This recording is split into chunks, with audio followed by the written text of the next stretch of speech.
Hello everyone, 안녕하세요. This is Daniel Hayashi with Hayashi Trades. I really want to take a break from the current political and economic nightmare that is the state of America right now and talk about something a little more lighthearted and that also I've been asked to do by many people that are curious about Korea. Okay, so without further ado, I want to talk about things that I like and don't like about Korea in general and living in Korea. Okay, so number one is couple culture. So this is a 50-50 one. I think that there's some adorable things that they do, like wearing matching outfits, depending on the outfit, of course, and going on coffee dates. I always see them in all these cafes, sitting across from each other, holding hands, having conversations about who knows what, but it's adorable. I love it. The one thing I don't like is I think because there's such a availability of like Wi-Fi and unlimited data, and there's kind of an element of codependency, and there is a little bit of an expectation of being available by text no matter what 24/7, like, and check in like constantly all the time. And to me, like, I think that's just a little bit too much. Also, the anniversary thing. So when they're younger, which I think is cute, they'll have like a big anniversary celebration at 22 days. And I think 22 days when you're a young person, especially before you're 18, that's a long time. So I get it. But then after that, when you're an adult, it's like 100 days, 200 days, 300, 400, 500, and so on. And I think that that's a little bit much, even though I think it's nice to celebrate time together because life is short and we only get one. But 100 days is only 10 days more than it takes to be considered not a tourist in a country. I mean, in my opinion, and I'm just coming from a different culture with different opinion, that just seems like such a short time, but I can understand it at the same time. So it's like a 50-50 thing, as I said. And oh, one thing I love about that though, because there's such a strong couple culture, and I've used this even just with friends, is when you go to restaurants, they have so many options of couple sets. So, for example, you go out with a friend or even with a significant other, and you see like two dishes that you both want, but you can't decide, or you don't want to get the same one. If you want the same thing, but you're curious about something you never tried before, ooh, you can get the couple set, and it comes with everything that is a part of two different dishes and you can share, and usually that includes like an appetizer as well. So I think that that's great, and it's genius even if you're out with just a friend. So I love that. I love that they created that kind of a thing, and I think America should do it too. We have it sometimes, but mostly it's just like TGI Fridays, like 2 for 1, all that stuff. Anyway, I digress. Okay. I think that number two, the convenience, is something I really enjoy. For example, coupon, you can get rocket shipping, and especially here in Dongtan, we have a coupon factory, so you can get things like super, super fast. Yogia will deliver food to you literally anywhere, in the park, at work, in your hotel, in your apartment. Wherever you're standing on the street, you just tap that, drop a pin, and they will come to you. So I think that's amazing. And the convenience stores are everywhere. You can get anything you need, little snacks, coffee, soda, beer, soju, all those kinds of things. So I think that that's great, super convenient. Another thing I love, Korea is really, really safe.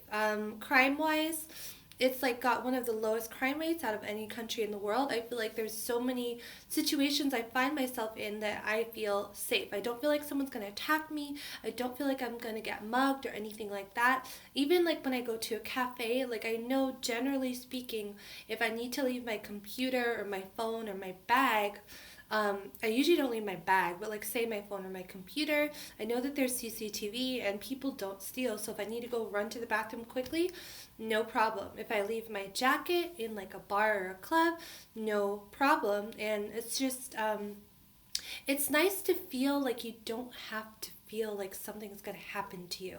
Now, I'm also not saying that nothing ever happens here, because it definitely does, and always be vigilant and aware of your surroundings, especially in a different country. But generally speaking, Korea is super, super safe, and that's something I love about Korea. Another thing that is like, I guess I love it, but I'm a little bit low-key jealous. high key jealous.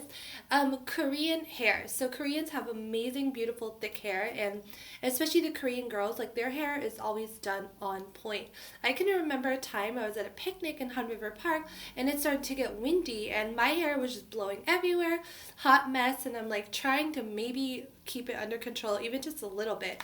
And I'm looking around at all these Korean girls with like their beautiful hair that's curled to perfection, straightened, whatever, and like their hair doesn't even move. And I'm just like, how? How in the world?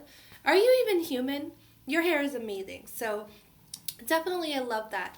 I love the community culture that people don't really have to protest about wearing masks or washing their hands or signing in their name when like we're at a heightened risk level for coronavirus. Like everyone just does it. They come together, they're all on the same page. And I think that's great. And I think it's also why, besides CCTV and tracking, that we've been able to keep coronavirus, with the exception of some events, mostly religious and protest wise, really it's been kept under control. And I also want to shout out New Zealand, because New Zealand's been doing it super, super well as well. So yes, I love those things. One thing that I don't like is kind of, and this is an old fashioned like Asian cultural thing, which I've struggled with my grandparents too, is like the system of hierarchy, which comes with like generation and then in the workplace. So two examples of hierarchy is like someone that's your boss and then people that are older than you. So you are supposed to not really question or undermine what any of these people say. And I have that issue sometimes with my grandparents, because it's not that I'm disrespecting them or disagreeing with them just because they're older or my boss. It's more because something logically or fundamentally to me didn't make sense. And in American culture, which is very individualistic, it's perfectly acceptable to question that and to say something. So I kind of brought my American vibes to the table, and that's not always something that sits well, because culturally that's very, very different. So yes, that's something that's kind of been a point of an issue, but that's just a cultural difference, and that's fine. Another thing I don't like, lack of trash cans, and the whole situation. If you've ever heard me say, oh my goodness, I have to take out the trash, I just can't even, I don't want to, and I'll show you why right now. It's a situation. And when you're like out and about, and say you grab a coffee or you grab some snack at the convenience store, and then you just continue on with your day or wherever you're going, unless you go to work or to your house, you're probably not going to see a trash can. And then that's annoying, because you either have to carry it with you and wait until you find a trash can or put it in your bag or whatever. But on the other hand, I mean, Korea is super, super clean, so I think that has something to do with it. I also think it has to do with the fact that sorting trash is kind of a big dilemma here, so they don't really want to have to deal with that, but I feel like there's always someone that, like, after you sort your own trash, goes through it again anyway. So I wonder why they can't just, like, have a person designated to do that for public trash. But, I mean, it is what it is. So, moving on, another thing that I love about Korea is my students, of course. Like, I feel like teachers here, they're really respected. I feel like teaching back in America and like some socioeconomic areas, like having respect from students was like a hit or miss. Sometimes you had it, sometimes you didn't. Like here, like if I tell them to be quiet, if I tell them to straighten up, if I command their attention or I have to ask them to listen, like it's always like boom, boom, boom. And like we respect each other, and I think that that's great, and it makes teaching so much easier because I can teach my students, not police them. And I really like that, because the emphasis and the focus is on the education that we're trying to get through. So I really like that, and I think it's a positive thing, and I'll definitely miss that. Something that I don't like, and kind of ties into two different things, like getting a taste of home and then just flavors that I'm used to. So the sweet taste of foods that are supposed to be savory. This does kind of drive me crazy, because there's been so many times when I ordered something and I wanted like a salty, a meaty, or a savory taste, and what I got was sweet. So for example, like some fries are supposed to be like salty and garlicky, like a burger. I'm talking about all junk food, but yeah, and then even like pasta and like things like that, or like seasoned potatoes. Like all of these came with like a super sweet flavor, and it was just very odd to me, and it was very off-putting, and I didn't like it. But I think for some reason, like in Korean cuisine, they kind of associate Western foods with being extra sweet, and they kind of miss the savory mark, and I'm not really sure why. But given that, even on top of that, where I live, it's really hard to get a lot of foods that in California or even like New York would be super easy to get, like tacos and Mexican kebabs, things like that, even like Thai food and curry and like things that I just like. Sometimes I just want something a little different and I want it to taste a certain way, and it's hard to get it. But Itaewon has tons of that stuff. Itaewon is super diverse with food, but the only thing is I can't really go to Itaewon Monday through Friday when I'm at work. So yeah, but that's not really Korea's fault. Like I work where I work, and that's a choice that I made. So I just gotta deal with it. All right. So another thing I don't like is like smoking is everywhere, and I feel like for a culture that's very like communal and health conscious, it's kind of a wonder to me that like there's so much smoking. So I don't really understand that, but it's definitely a thing. Okay, something I love, love, love. Outdoor gyms. Outdoor gyms are everywhere. So the outdoor gyms will have like stuff for your arms. They'll have like kind of a bike thing, and then they'll have like a elliptical thing too. And I think it's great. And they're just outdoor, available to the public, and they're totally free. And I think that's awesome. That's something I discovered at first when I was in Seoul doing my training. And I loved it. I think it's awesome. Also, in Seoul, they don't have it in Dongtan, but I kind of wish they did. They have like the hula hoops with the little bump things. Yeah, they have those everywhere too. And I just thought, I was like, oh, why even get a gym membership? But if you want to do more specialized stuff and take like some classes, then it makes sense. So yeah, so outdoor gyms are awesome. One last thing, ugh, I don't want to end on a negative note, so I'll just go over all the positives at the end. The homogenous standards of beauty. So I feel like in Korean society and other Asian cultures too, there's such a huge pressure to like look a certain way and to dress a certain way and to have a certain appearance. And there is literally like an ideal face shape, an ideal kind of eyebrow, an ideal color eyeshadow, an ideal lipstick thing. And that's just like, to me, I feel like maybe because it's a homogenous culture and really community based, but like in America, like everyone is different. Like you'll see girls wearing like whatever shadow, like thin eyebrows, thick eyebrows, different face shapes is fine. Like there's not one face shape that is considered beautiful or one style of hair that's considered beautiful. And so I feel like, it's just part of the culture, but I do feel kind of bad because imagine like you're not fitting those standards and you feel like, especially because Korean culture with like academics and like work is very competitive, you feel like such a pressure to meet that standard. And I think that that's like really like kind of sad. So that's something that I don't necessarily click and vibe with, and it's definitely different to American culture. Like for example, I can show you, I have this app Snow, and it has a filter, and like when I put my face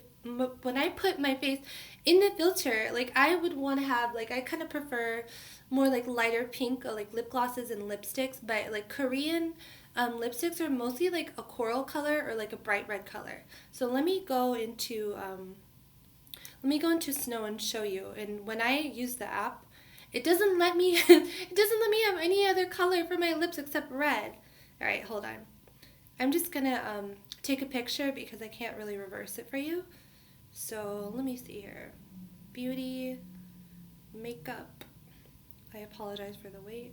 Eyebrows. Yes, I'm gonna do the way that I know. Lip color. I'll do the orange. This is like a typical orange. Okay? And yes, taking a picture of me. Yeah, so this is a picture that it took of me. This is the color that I was able to use. But if I want to take another picture, these are the only, it's kind of hard to see. The only colors that are available. So you see they're all like red and orangey, and I'm like, what about the purples and the blues or the like, light blushy pinks? And it's always matte too. I'd rather do glossy. So yeah, anyway, so that's the tea. Those are things that I like. Overall, Korea is a really convenient, safe, great place to live. I love that my company took care of like all the things that would normally give me a headache, like my visa, my apartment, bank account, all of those things. So it made it really, really seamless moving here, and I can't really think of anything like super, super bad that I'd be like, oh, I'd never want to live here again. I think especially for a young person, as a beginning job and like wanting to explore a different country, it's amazing. So overall, Korea, I love you, and that's it. I will see you later, and please like and subscribe if you're not already. If you have any questions, comment them down below, and I hope you enjoyed my trash taking out. Okay? 안녕하세요. Bye bye. Let's take out the trash.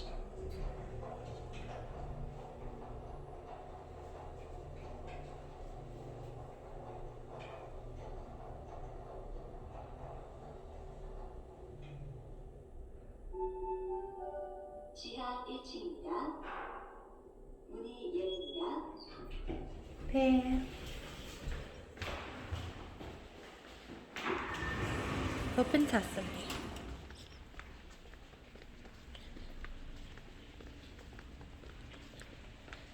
Alright, so bin number 1. All the food trash goes here in a special green bag. Don't just throw it in there by itself. Gotta use the green bag. Okay. And this is new. Still don't really know. I guess paper stuff. Okay. Glass bottles. Ooh. Wait, is there a little bit left in there? Oh well. Oh, hey, that's my marinara sauce. Okay. Aluminum. Plastic.